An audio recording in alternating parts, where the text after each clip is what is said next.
thank you everybody for turning out, both here and online. My name is Curtis Chen, and I am the author of the memoir, Everything I Learned in a Chinese Restaurant. And as the title says, I grew up in a Chinese restaurant. But I like to think of this as not just any Chinese restaurant, but the Chinese restaurant in Detroit. And the way I sort of gauge that is I like to start off by asking people to guess how many egg rolls you think we sold in the 65 years that we own this business. And if you read the book, you can't guess. Is this on? Okay. Any guesses? A million. Come on. Million? Anybody else? 10 million. 10 million. Exactly. 10 million. That's a pretty good guess. We sold 10. Did you read the book? I did, but I forgot the fact.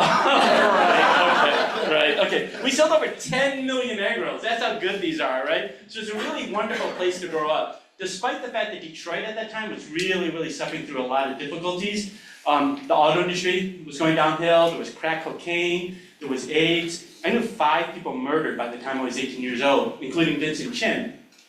But despite all that, my family had this wonderful Chinese restaurant in the inner city of Detroit, in the Cass Corridor, where they were able to raise me and my 5 siblings and to teach us all the life skills that we needed to get on with our lives. And so for me, writing the book isn't just about thanking my parents, for giving me these wonderful opportunities, but it's also, a love letter to my hometown of Detroit, because I feel like the city gets a bad rap, but I want to show that Detroit was still capable of producing good things, like me. So today what we're going to do is we're going to talk a little bit about the book, just the prologue a little bit, and then Wade's going to join us, and then we'll have a further conversation where I'll read a little bit more. Does that sound good? Yeah. Okay, cool.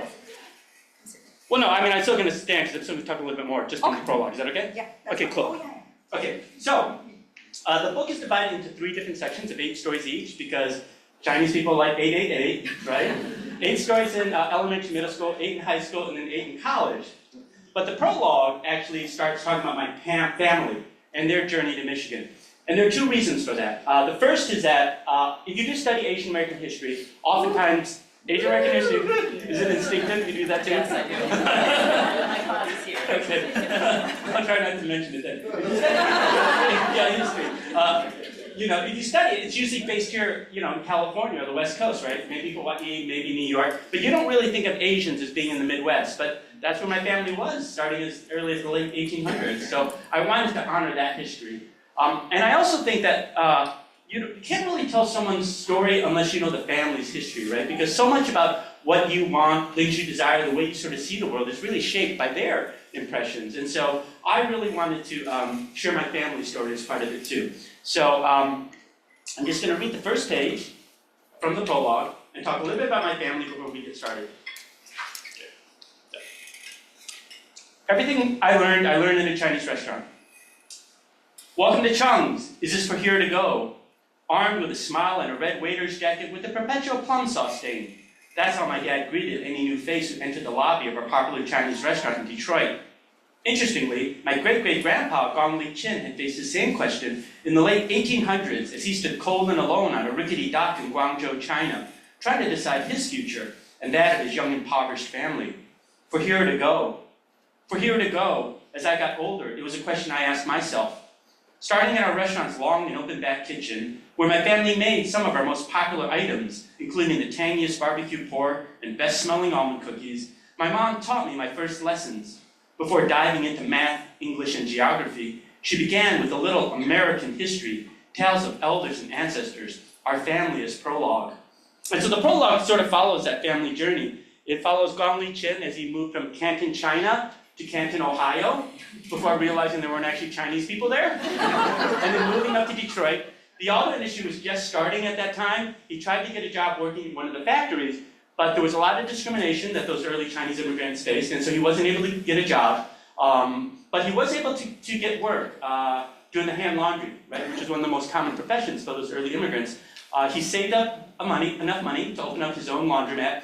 And why that is so significant is because when the United States enacted the Chinese Exclusion Act, which hopefully you guys are all studying, right, in your Asian American history class, right? Yes, the Chinese Exclusion Act, because he owned his own business, it's significant because there were 2 exceptions to that law, right? One is if you were the pop quiz. Any students know the 2 exceptions to the Chinese Exclusion Act? Okay. One is if you're a student, And the second is if you owned your own business. And because he owned his own business, he was able to bring over his son and eventually his grandson. And that's how my family was able to bypass the Chinese Exclusion Act and set up roots here for such a long time. They eventually opened up a grocery store in the 20s. And then in 1939, he opened his first restaurant. And then the one that I grew up on, he opened up the very next year, the restaurant called Chung's. And right from the beginning, it was a really, really popular restaurant. Everybody went there, black, white, Jewish, gay, straight, whatever. They just welcomed anybody, or they took anybody's money, And the prologue continues all the way up to the 60s, right? At the time, the United States was going through the Civil Rights Movement, right? And so there was a lot of violence in the streets, in the inner cities. And Detroit got hit particularly hard, where buildings were being burned down, people were being killed in the streets. The National Guard had to be called in to quell the violence. And they basically shut down the city for 5 days, right? And so my parents actually had to close their restaurant for 5 days. And Chinese restaurants, right? They never close for 5 days, right? But my parents did it. And in those 5 days, they managed to find time to have sex. And 9 months later, I was born as their riot baby. And so people ask me, like, oh, why do you talk about social justice so much? And I always say, like, well, without that incident, I probably wouldn't be around. So it's kind of in my DNA to sort of talk about these things. And so this is the book that sort of came out of it. Like I said, it's a love letter to my hometown in Detroit. I've been very, very fortunate. Since the book came out, I've done over 300 of these in-person talks, everywhere from Korea to Germany. Next week, I'm going back to Europe to do 21 more talks, including at Oxford, so I feel like a smarty pants. It's been featured in everything from the New York Times to CBS Saturday Morning News. It's at this really great run. The state of Michigan has given it so many accolades. The biggest is, it was called the Great Michigan Read. Every 2 years they choose one book where they buy 6,000 copies, and they put me, well, they're supposed to put me on a 15-city tour of the state in the fall because of the shenanigans happening in DC right now, and Trump trying to kill the National Endowment for the Humanities, which is where the funding for the program is. We're going to see, hopefully that I'll be able to do that, but it's just been a really, really fun journey. I've given talks to the Ford Motor Company, the Pistons, the Lions. The Lions have said that anytime I go back home, I get free tickets to the Lions. So I know, those are really valuable. So if you ever want to get tickets to the Lions game, write a book. That's the lesson. So I'm happy to be here with you all here in San Francisco and to engage hopefully in a wonderful conversation. So thank you.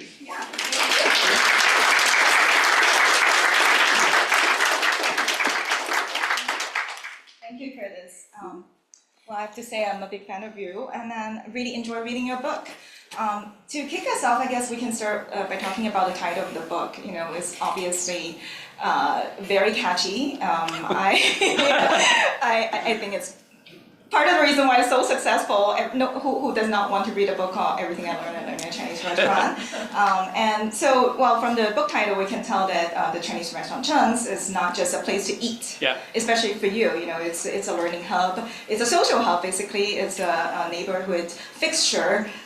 It is a home, right, for you very much. And so let's just tell us a little bit, what kind of things that you learned from those years, those formative years of yours from there that have stayed with you now, even today. And what does it mean for you to be working there, growing up there, among this kind of really colorful mix of clientele at Chung's? Yeah. Well, first of all, I want to acknowledge there's somebody who actually has eaten at Chung's.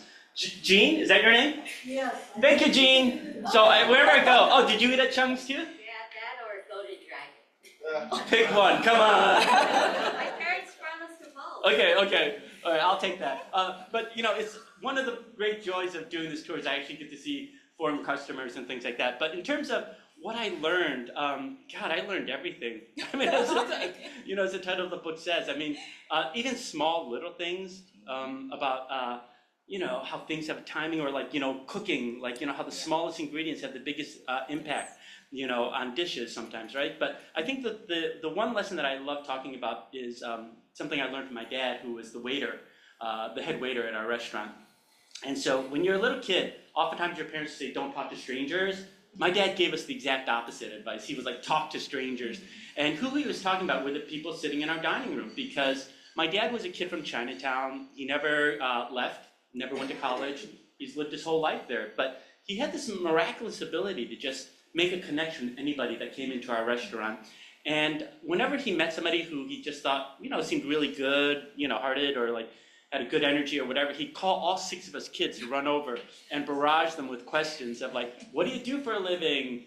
How'd you get your job? How much money do you make? And that idea of just being able to talk to people who are different from you is just like, I think, so important.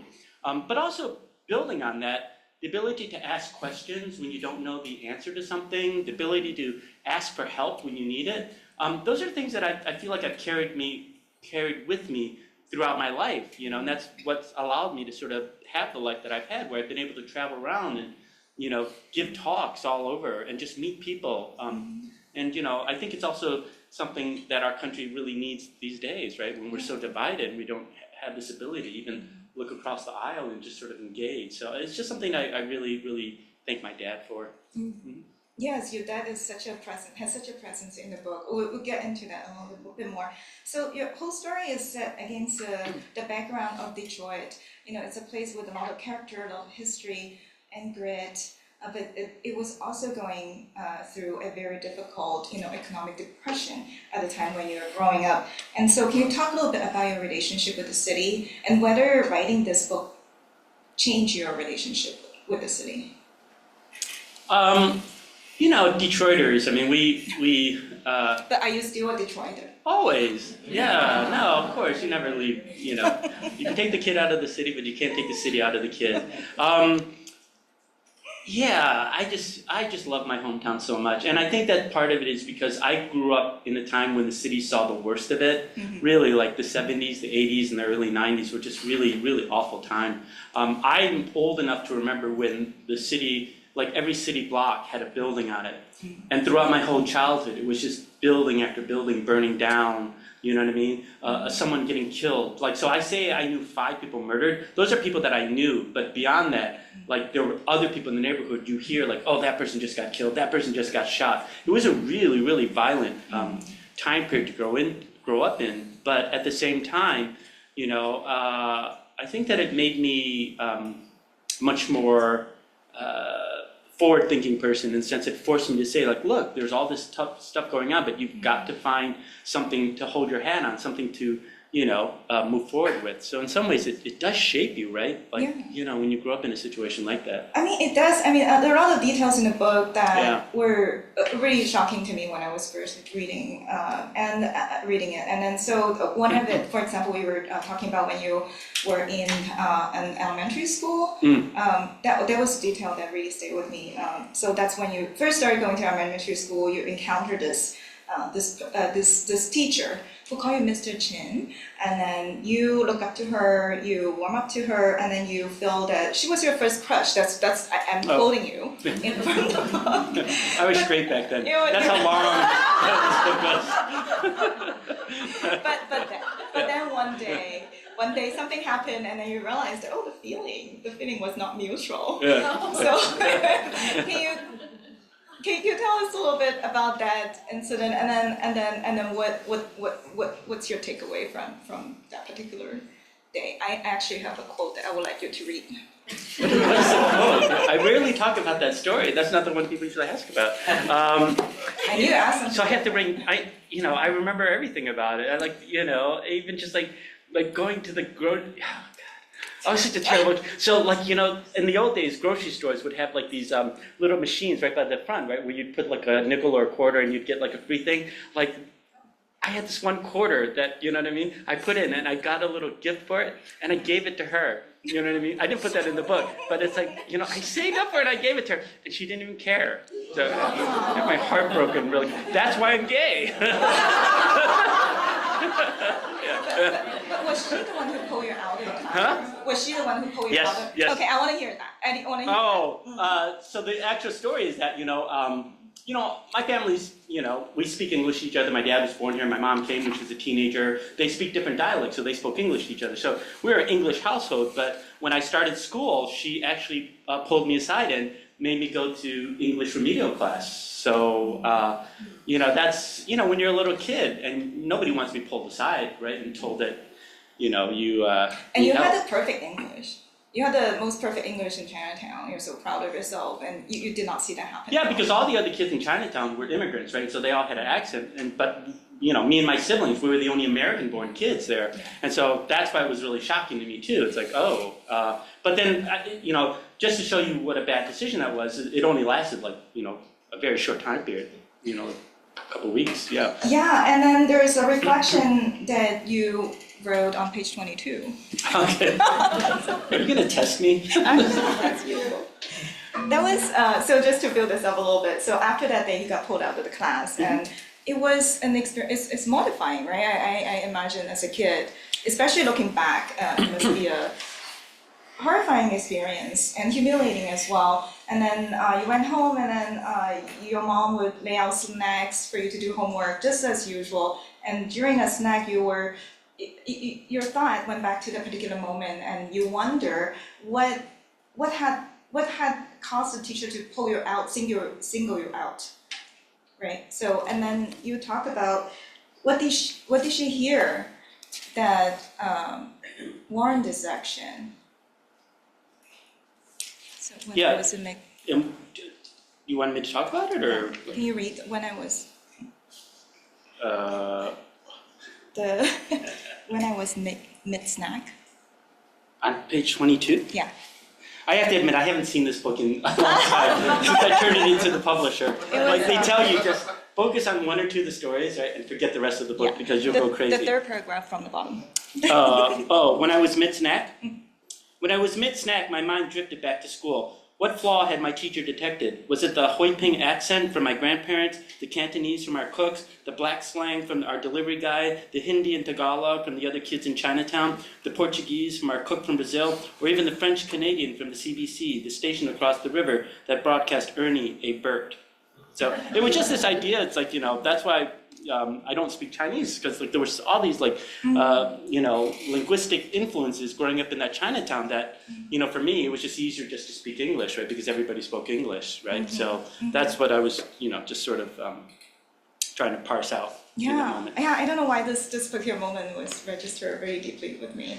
Okay. And so, you were born and raised in Detroit, and then, but when you were fourth grade, you moved to the suburban city, or it's a suburb called Troy, right? So it's a largely white and middle class community. Your family was working class. So you moved to a bigger house, which is far away from Chinatown, and that was really exciting for you and your siblings, and everybody in the family practically, right? Upward mobility and all those things, good neighborhood, good schools. But then you suddenly realize that you're one of the very few Asian American kids in town, in school. So can you describe a little bit, how you adjust to it? Because I knew your house was vandalized repeatedly. Yeah, so when you're a kid and you move from like a more racially diverse neighborhood, right, to one that's like 98% white, you do whatever you can to sort of fit in. And so one of the accusations against Asian Americans is that we're not very patriotic. So my strategy for fitting in was basically to out-white all the white kids, meaning I became a young Republican. I don't know if you guys know this, but the term Alex P. Keaton, the TV character, I was the Asian Alex P. Keaton. I eventually became like class president, president of the National Honor Society. I was co-founder of Young Republican Club, the Students Against Smoking. Margaret Thatcher was my imaginary girlfriend. I was like a total right-winger. That was my way of fitting in though, right? Because I was not gonna have anybody accuse me of not being loyal to America. So I was gonna basically outshine all of them. But then I went to Michigan and everything changed. Yeah. But so I think that's what we do as kids, right? We just try to figure out how we can best fit in. And I think that is one of the life lessons, is that if you're spending your life just trying to worry about fitting in and you're not worrying about understanding who you are, then you may end up with the wrong crowd, right? Yeah, I think what you said, kind of, you really you came to that decision, the understanding of what it was in college. Right, when you went to Michigan. But prior to that, when you were a little kid, when you're trying to fit in, trying very hard, and thinking that being a Republican was actually part of your political identity, your American identity. You're very patriotic in this book. Yeah. But at the same time, I had jelly beans on my bed, everything. I know you got jelly beans. Totally Republican. Yeah. Right, exactly. So, and there's another incident where you and your brother, just in the backyard or front yard in your house in Troy, in the neighborhood, and then you had a run-in with the police, right? Yeah. And then tell us a little bit about it and how your mom reacted. Well, I think that you hear this a lot about like when you're the first family of color that moves into a neighborhood. Sometimes people don't necessarily like that. So we did get harassed a lot, like literally every couple months, something would happen to our house, like eggs on the garage door, our mailbox being smashed, whatever. This particular instance you're talking about, and I want to get too in deep because so you guys will read the book, was, our neighbors called the police on us and accused us of going on top of the school and throwing rocks at passing cars, which totally didn't happen, but when the police came, my mom actually, told off the police. She said, I can't remember exactly what she said, but it was like, it's like, my kids don't do that. And then she pointed out which kids in the neighborhood would do that because she knew everybody's report cards, right? Because she'd always check like who had the honor roll and stuff like that. Yeah. She's like, check those kids, those are the bad ones, But the fact that my mom stood up for us taught me a very important lesson, right? Just because someone accuses you of something doesn't mean you have to accept their version of it, right? If it's not the truth, you have to push back, and that's just something that I was very fortunate to have these two parents that were very, very, very vocal about things and very, progressive in very surprising ways because.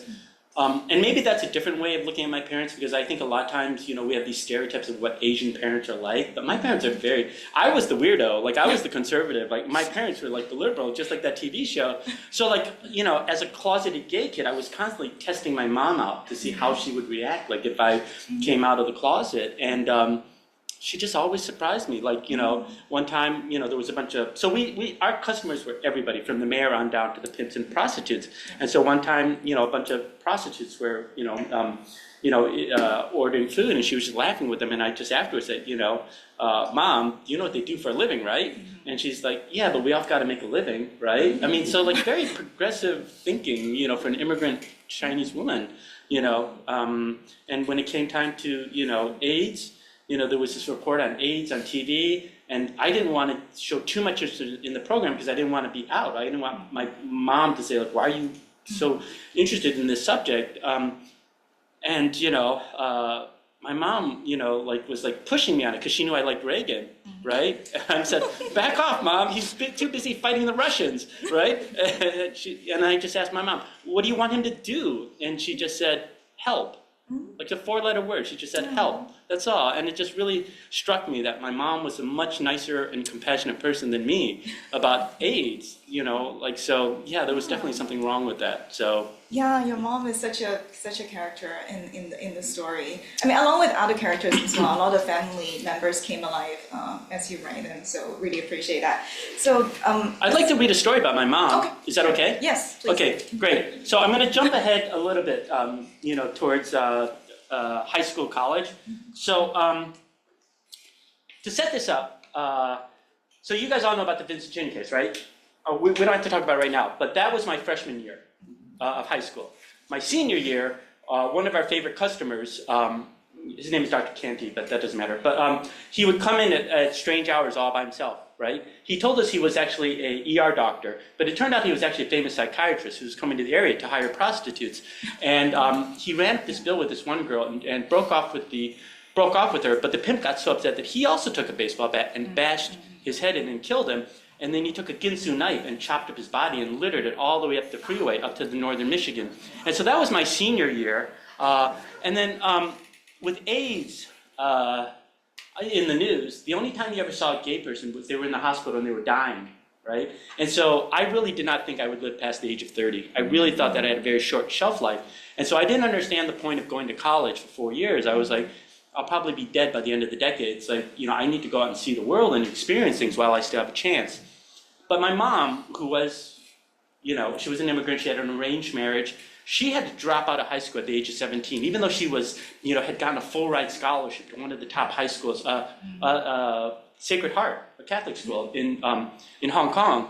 She was forced to drop out before finishing, marry this guy in Detroit, had a terrible, I don't want to say, well, she had a terrible relationship with her mother-in-law. Things were tough with my dad too, but she really thought that education was our way out of the inner city, right? Like to get a college degree. So her mantra to us growing up was work hard, obey your elders, and shut up. Or, be quiet, the way she put it. But it's the same thing. Work hard, obey your elders, and be quiet. And so I rationalized that what would be me giving up 4 years of my life for a woman that's given up her whole life for me?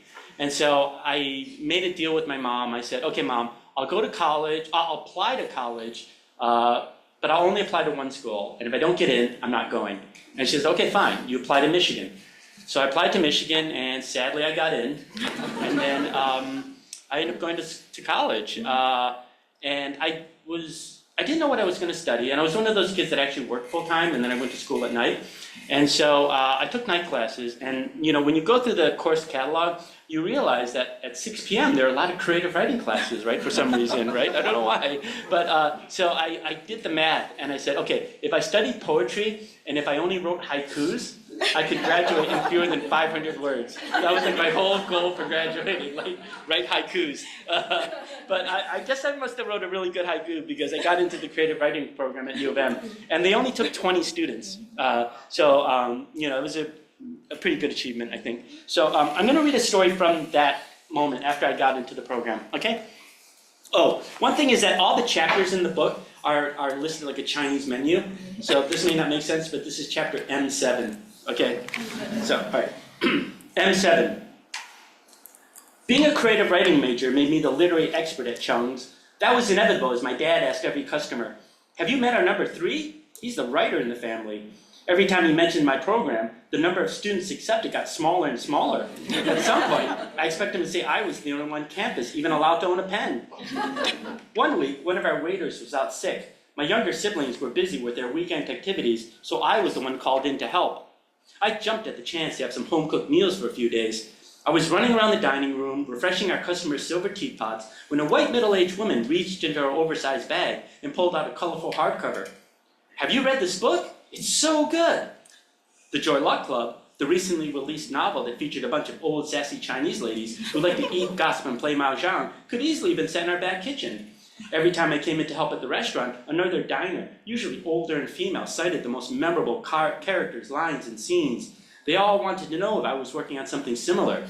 I was writing poetry, but they didn't care. To them, all writers were the same. They would squeal, you could be the next Amy Tan! My mom turned out to be the biggest pusher. She rarely had a book in her hand, but the success of the Joy Luck Club convinced her that her life was a bestseller too. She followed me around the dining room, dropping stories from her childhood, the same ones I'd heard growing up, but now she recounted them as if she was auditioning for her own books on tape. One night, after seeing how our waiters sometimes pooled their tips together, my mom shared an oldie. When the communists marched south, they targeted my family. My uncles and grandpa were rich in America, so the Red Guard called us traitors. My stubborn grandma didn't want to leave her big home, so when my parents escaped to Hong Kong, they left me behind to keep her company. The communists hated me and my pawpaw. When I was 4, they made me watch as they forced my grandma to climb the old banyan tree in our courtyard. Then they pushed her off into a pile of broken glass. For a visual, my mom rubbed her knees. Another time, standing at the water station, she launched into her own nautical tale. When I was 5, my uncle in America paid $25,000 in renminbi, a king's ransom in people's money, to local fishermen to ferry our remaining family out of China. After a long ride tucked under the planks of his fishy fishing boat, we came up for air. But we weren't in Hong Kong. The traitor had turned us into the authorities. In jail, I had to sing Communist Party songs to earn extra rice for me and my grandma. Another chapter came as we stood beneath a painting of the Chinese countryside. When my pawpaw and I were freed from jail, we found out the officials had given away our home to peasants. We were forced to live several villages away in a dirt hut with 3 other families. Whenever we went out for a pail of water, my grandma had to bend low to keep her head below the soldiers. Once again, she gave me a demonstration, this time bowing her head. Granted, my mom's epic saga interested me. Who wouldn't be intrigued by tales of prison cells, guns, and stolen ransoms?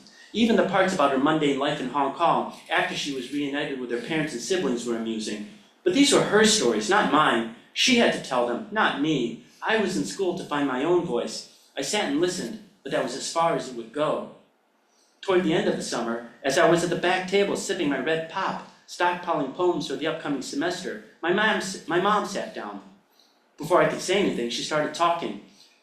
I was a top student in Hong Kong. When Pepsi came to town, they held a big contest for students to draw a picture of their own school. Mine was the best at Sacred Heart. I won 6 cases. There were so many bottles, I had to give them to the nuns. I threw down my Parker pen, the one I treated myself to after getting into the program. Yes, and they kept burping all day. It was so funny. Ha ha. You've told me that story over and over, and I don't even like Pepsi. I prefer Coke. My mom's shoulders shriveled. The shine faded from her rosy cheeks. You don't want to hear my story? I tensed up. I do, but I'm behind on my own stuff. Between working at Drake's, the Journal, and Saving the World, my schedule was packed. On top of that, my workshops in the fall were advanced. Still insecure about my place in the program, I put pressure on myself to create more interesting writing by staying up late and scribbling in my notebook every detail of my life. But no matter how hard I tried, working harder could not produce a better poem. My mom lifted herself off her seat. The glint in her eyes orphaned me. Her 42 years of life flashed before my eyes. She'd gone from Guangzhou to Hong Kong to Detroit and spent the past 2 decades raising her 6 children in a hostile foreign land. She tried to prove that her life had worth, that it hadn't gone unnoticed, and here I was, the ungrateful son, writing it off. Her lips quivered in a soft murmur. I hastily picked up my pen, backtracking. Go ahead, Mom, I'll write it down this time. My mom bowed her head as if I were one of the soldiers holding a gun to her temple, ordering her to sing. No, you go on. You do your own thing. I reached out my hand, but by then she had disappeared through the black swinging door, leaving only the rattling from the kitchen, the clanging walks and rumbling dishwasher. I sat there upset at myself for being so inconsiderate. Everything I had done in the past 3 years had been for her, but it seemed as though I had failed the final test. My education wasn't just to help me get a better life, it was for my whole family. We were a team. We were the 8 immortals. How could I let them down? I needed to make things right, but I knew that, like most disappointments in our house, apologies were never spoken. Only deeds would bring about reconciliation. So, let's just write them out. Thank you. I would like to rewind a little bit because both your professional and sexual identities were deeply shaped by this sense of loyalty, duty to the family, like you said, ungrateful son, in moments like that. And so in college, after you have switched your major from pre-law to creative writing, and you wrote, and I quote, "I didn't know which truth would be more difficult to reveal, that I was gay or that I was going to be a poet." But it seems like your parents really just readily embrace your choice. Well, at least that's what it felt like reading your book. I would say they had 6 kids, they could afford to lose 1. But then they were so proud of you because at the beginning of the book, a lot of times I feel that you try to give the impression that you're the middle child, you're invisible to them, you always try to do everything you can to get their attention, to get grades, to distinguish yourself, right? To not to be the least favorite one basically, and now they're so proud of you. Like you said, your dad was telling everybody you were the writer in the family, and he was trying his best to introduce you to those kinds that are useful to you, like the editors, the journalists, and even I believe there's a California state secretary at that time. Marsh Fong Yu. I don't know if people here know her, but she came to our restaurant in Detroit. And my dad, immediately called, because I was at school, immediately called me and said, "Oh my God, there's this person you have to meet, she's in the restaurant." And we got her to write because I co-founded a literary journal in Ann Arbor, and he got her to write the thing. So anything that my dad could do to help me in my career, he went, it was just really special that way. Yeah, it's very special. I mean, I think that I understand that they did not want you to be a writer, understandably, it's not the most stable job. It may not mean a financial security. I think a lot of Asian parents worry about that, but they were able to embrace it so readily. And so I think my mom was just happy I went to college. I think it was whatever. I think that's the thing. If you set your bar really low with your parents, they'll be really happy that, phew, at least he graduated. I really think that was part of it. You know what I mean? Okay, he got his degree. You know, whatever he does with it, he does with it. Yeah. So how did it, I mean, it's not in the book. I don't know if you want to review it in this book because I know the sequel is coming. How did it go when you eventually come out to the family? Because in the book you did not, right? So it didn't happen. You know, because back then people came out much later. You know, I think the other thing too is that you have to remember there was the era of AIDS, and you know, I think that coming out. I talk about this a bit. It's like, what was it like coming out in an Asian American family versus the narrative that we hear? You know, and it's really quite different, right? Because the way that in popular queer literature, you have the coming out story as this hero's journey, right? Where it's like, oh, this individual, you know, fights against all these, you know, things and victoriously comes out. But I don't think that's how I interpreted the coming out story, because I feel like if I orient myself in my life around my family, the idea of coming out has to be seen in that context. And for me, you know, at that time, I knew my parents were struggling a lot because of the business. It was Detroit.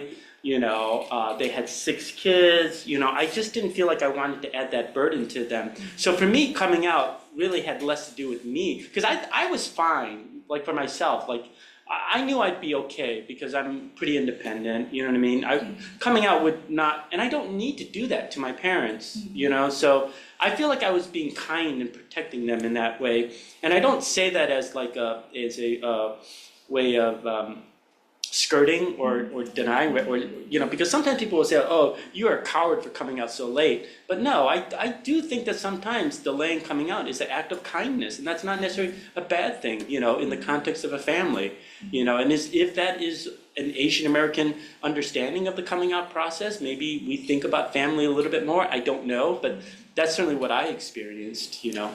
Yeah, I feel your thoughtfulness in describing your own story and shaping the characters in your story comes through in the book, and I feel you never. I'm very protective of my family. They were going through so much, back then. It was really, really hard growing up in Detroit, and just, you know, I talk about this in the book. I would go off to Ann Arbor. I would have these nightmares every night that my parents were going to get murdered. Right, you know? Yeah. I mean, there's this absolute emotion and honesty in this book that I really admire. But at the same time, you don't try to tidy things up. You know, you don't make yourself look better. You do not want to. No. You don't want to make people look purely good or evil. So you are trying to be faithful to what happened in the past. Yeah, people have said that. They like, you're surprisingly honest how bad you were as a kid, how awful you were. But I feel like that happened such a long time ago, and hopefully I'm grown and I'm a better person.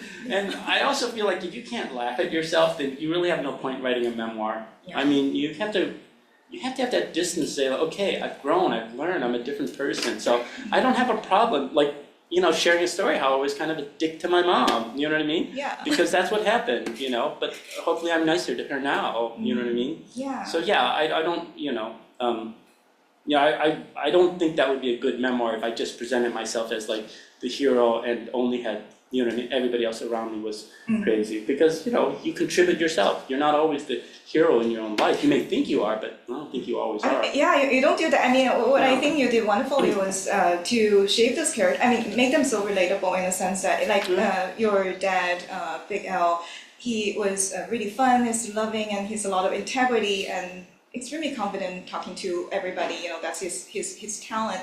And he's not perfect either, right? And he did something to fracture a relationship and then to alienate himself from the family at some point. Your mom, you're extremely loyal to her. You have so much sympathy. But at the same time, you know, you also do not hesitate to share your dissatisfaction with her when her interfere with you, especially when she and your dad stop you from coming to San Francisco when you're in college, right? Yeah. Even your grandmother, who is a character, as everybody who had read the book would know, she's such a character, very harsh, oftentimes, and even even she has some kind of redeeming quality, I think. And so, well, okay, you. That was probably the most difficult part of writing the book, finding something nice to say about my grandma. That was something I wanted to ask really you, whether hard. it's hard to maintain this kind of emotional honesty as you navigate this process. Yeah. But how did you do it with your family? Because you're very open here, and you share your relationship with your family members, how you look at them, your siblings, your grandmother, your parents. But also you're very open about what you did not tell them at that time, right? A lot of secrets you kept from them. So how did you navigate this, knowing that they're going to eventually read this book? Well, no, my family hasn't read the book. nor do they plan to read the book.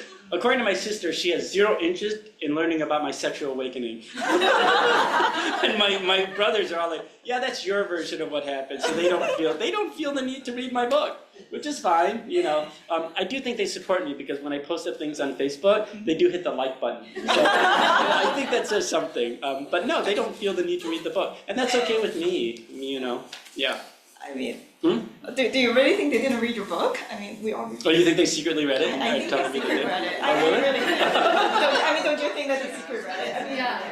yeah. Take a Okay, vote. well, maybe they read it then, but they just didn't tell me. Yeah. So, yeah. It's really interesting.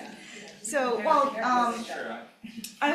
there are so many questions I have, but I feel like your book take on a lot of difficult topics. You know, Vincent Chin, we didn't actually have a chance to talk about it, but you have family relations with him, and we got to see his story from 13, 14-year-old boys. Yeah, I mean, it's actually my first thought of becoming a writer. I was 14 years old when that case happened. Our families were friends. My uncle was his best man.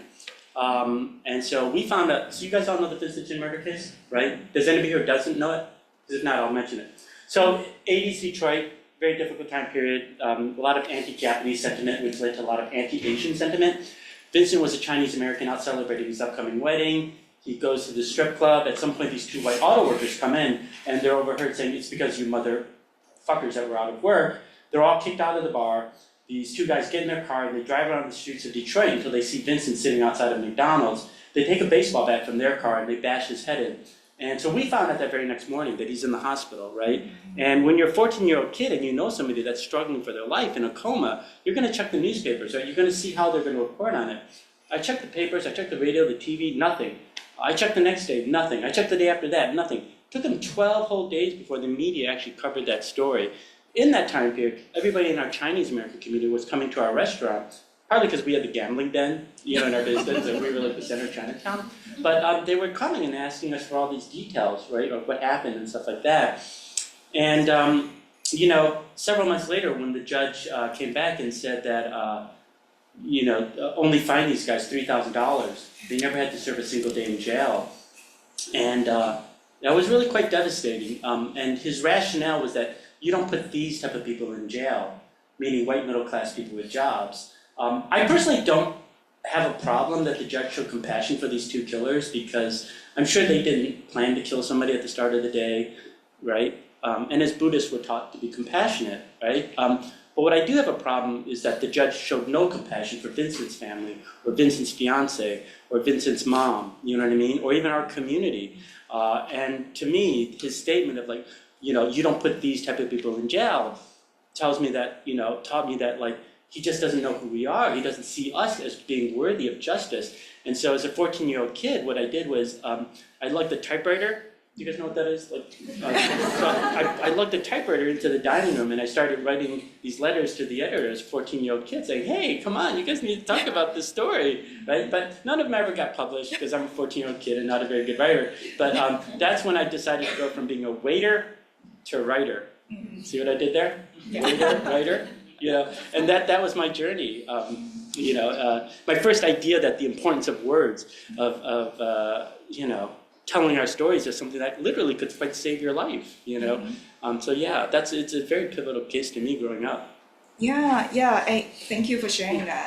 I think it's important for us to know this, and especially with your personal connection with Vincent. So you talk about these difficult things, economic hardship, and then there's Vincent, there's all sorts of xenophobia, microaggression you experience. But it's a humor book. It's a humorous funny book. I was about to say, Despite all this craziness. despite all this craziness, it's full of heart and lots of hope, and there's an ultimate optimism in there. Yeah. You can definitely detect an arc of self-growth, the self-discovery and the growth, and a lot of strength you can find and resilience that you can find. Yeah, you have to be hopeful in life. You have to, So that's the reason why. Yeah, I was asked, how do you in those dark moments, how do you hold on to the sense of hope? Is it just in you think? Well, I don't know about when I was a young kid, like really young, but I will say that, as I got older and because of AIDS, I think that is a big part of it, is that, it's really hard for me to feel like I can complain about life when I know people who died so young and didn't have a chance. And when I try things and if I fail, I can't really complain about it because there are people I know who didn't even get a chance to try. So it's like, I feel like just the opportunity to even live and to try things already puts you ahead of the game. So why not appreciate that, right? That's just the way I think. That's very wonderful. Thank you. Yeah. So time's flying, and then we don't have a lot of time. Maybe if